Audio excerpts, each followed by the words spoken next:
네, 삼위일체 대축일 영광이 성부와 성자와 성령께라는 성경의 내용을 일부러 이제 말씀드렸고, 오늘은 이제 사도들의 발자취부터 교회의 역사를 통해서 볼게요.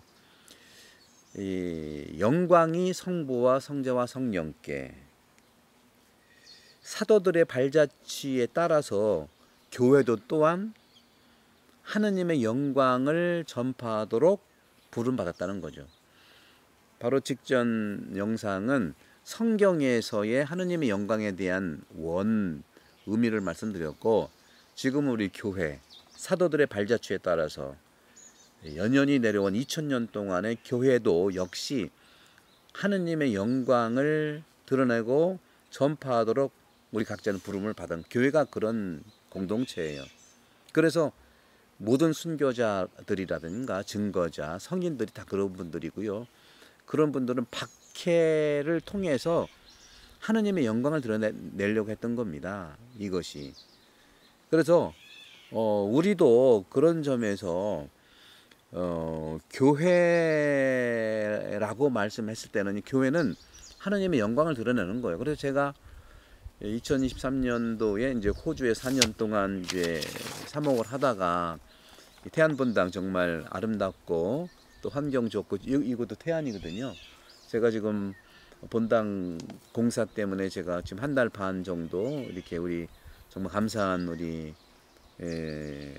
교우께서 순회원 사제관을 이렇게 내주셔가지고 너무 아름다운 곳에서 제가 그동안 방에서만 찍다가 이제 얼마 안 남았거든요. 이번 주 안으로 이제 제가 들어가야 되는데 너무 아름다워서 지금 떠날 때 되니까 너무 감사해서 이렇게 야외 찍는데, 그래서 이런 모든 분들도 저 사제하고 수도자한테 이렇게 집을 빌려주는 것도 어떤 거겠어요? 하나님의 영광을 위해서 그러는 거거든요.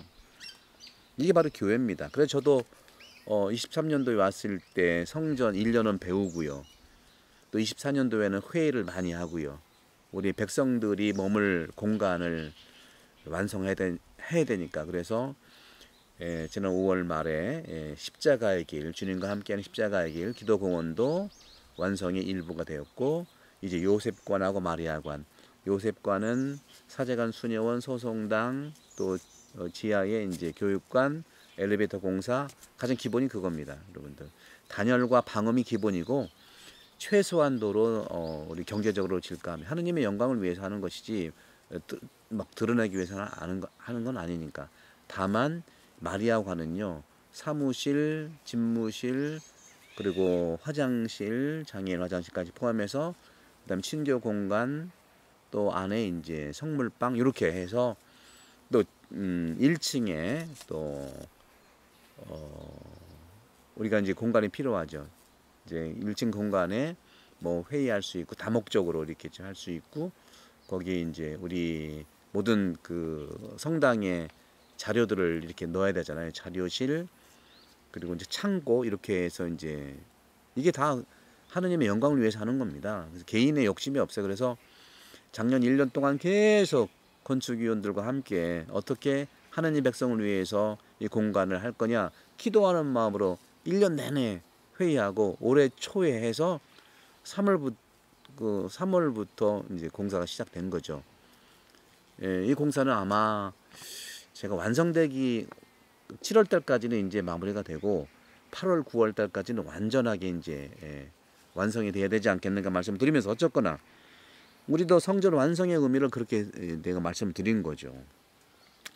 그런데요, 이 세상과 교회를 놓고 볼 때 세상에서는요, 누구한테 영광을 드러내겠습니까? 그죠? 권력자한테 영광을 드러내는 경향이 많아요.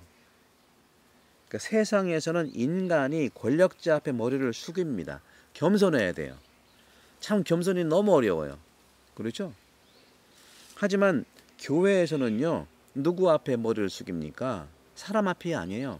십자가 앞에 머리를 숙이는 거예요. 하느님의 영광을 드러내는 게 십자가니까. 그래서 우리가 매번 십자가, 성부와 성자와 성령의 이름으로 아멘 하잖아요. 삼위일체 대축일입니다. 삼위일체 신앙을 계속 우리가 고백하는 것이죠. 그래서 교회, 세상에서는 권력자 앞에 머리 숙이고, 교회에서는 하느님의 아들, 특히 십자가 앞에 머리를 숙인다는 거, 이게 굉장히 중요한 거예요. 십자가, 그리고 십자가를 긋잖아 우리가. 성부와 성자와 성령 이름을 할 때 십자가를 긋지 않습니까? 여기에 이제 고개를 숙이는 거죠. 두 번째는요, 세상에서는 죄인을 처벌하고 그 죄인을 사회에서 추방하기 위해서 사법 체계가 있는 거예요. 그 법정이 있다는 거죠. 법정이 공정하게 해야 되는 거 아닙니까? 누구한테 이게 아니죠. 그런데 교회에서는요, 참여자들을 바로잡고 모든 사람의 선을 위해서 신자 공동체에 다시 합류시키는 거예요. 그게 뭐예요? 그게 고해소이거든요. 사회에서는요, 분리와 추방이에요. 법정에 세워가지고.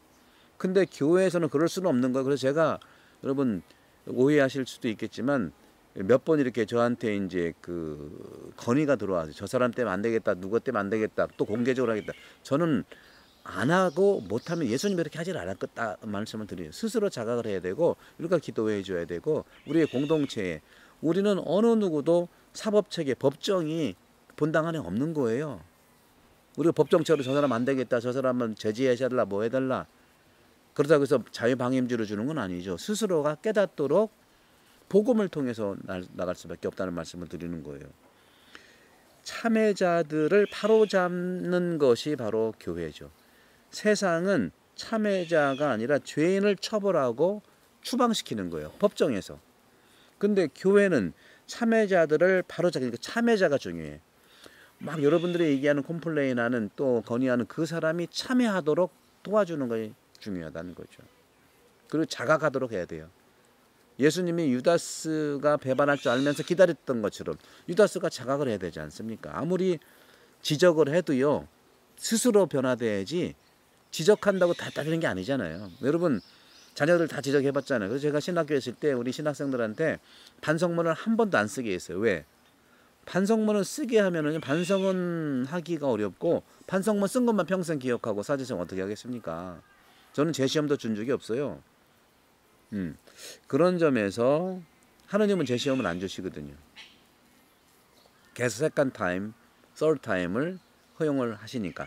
어쨌거나 교회는 참여자들을 바로잡고 모든 사람의 선을 위해, 모든 신자 공동체에 다시 합류시키기 위한 고해소. 그래서 고백성사가 중요하다는 거죠. 고해성사. 그래서 내일 우리가 6월 22일 날 우리 어린이들 천년 성취하는데 내일 부모 교육을 있는데, 제가 고해소에서 영혼 돌봄, 나를 성찰하고 식별하는 것에 대한 말씀 드릴까 합니다. 우리는 고해소가 복음의 장소예요. 영광을 드리는 장소예요. 고해소가. 또 세상에서는요, 일용할 양식을 위해서 싸워요. 얼마나 많이 갖느냐, 또 먹느냐 하는 것, 전쟁도 그런 전쟁 없잖아요.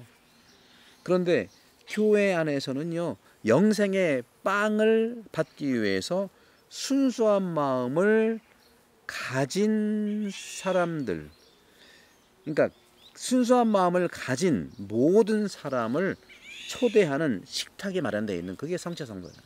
모두가 영원한 생명을 얻는 빵을 먹고 받기 위해서 순수한 마음을 가진 모든 사람을 초대하는 식탁이 마련되어 있다. 그게 성당이에요.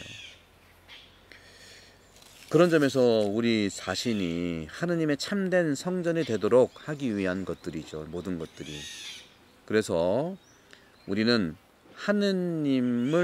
다시 하느님의 영광을 드러내고 세상에 하느님의 전능함과 힘을 드러내야 합니다.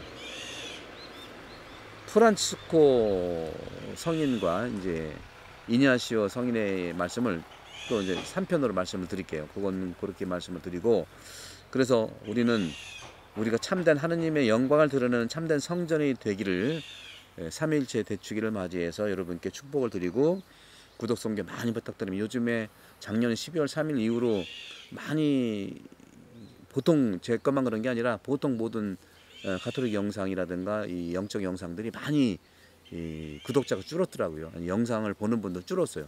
저도 보통은 1000명, 1500명 봤는데 지금은 700명? 이유가 뭘까 고민을 해보면 세상이 힘든 거예요. 이제 나아질 겁니다, 여러분들. 여러분 이렇게 힘들 때 여러분들 이 영상 보시는 분들이 많이 이렇게 좀 전파해 주시고 공유해 주시고 하시면 너무 감사하겠습니다. 구독 성의 부탁드리고요. 감사합니다. 성부와 성자와 성령께서는 여러분 모두를 강복합니다. 감사합니다.